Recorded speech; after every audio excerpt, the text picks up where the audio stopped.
Okay, here's what the problem statement says in question 4 of the exercise. I borrowed rupees 12,000 from Jamshed at 6% per annum simple interest for 2 years.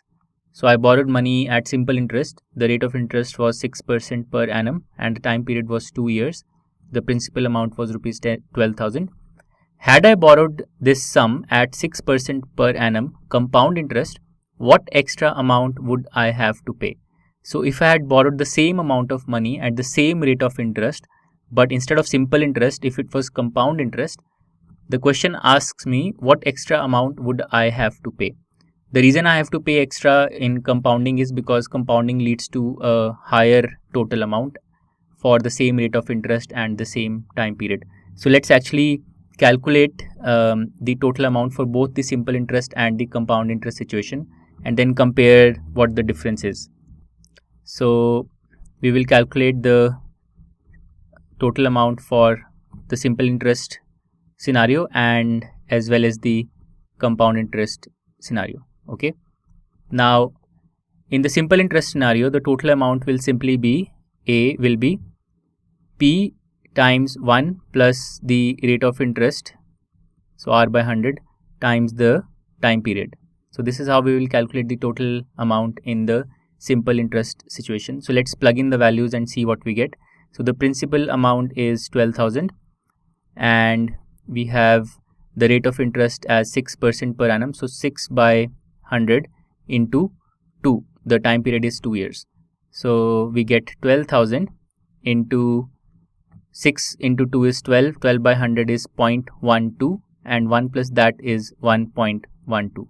So we get 12,000 times 1.12.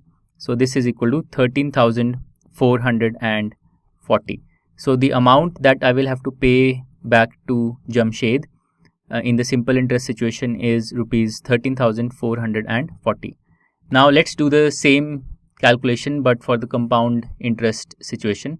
So in this case the total amount will be P, the principal, times 1 plus R by 100 raised to the power the time period T, or let me write it as N in this case, the number of cycles of compounding.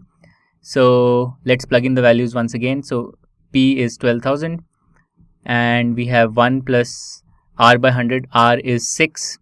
So we get 6 by 100 raised to the power 2 because the time period is 2 years. So this is equal to 12,000 into 6 by 100 is 0.06 and 1 plus that is 1.06. So 1.06 square.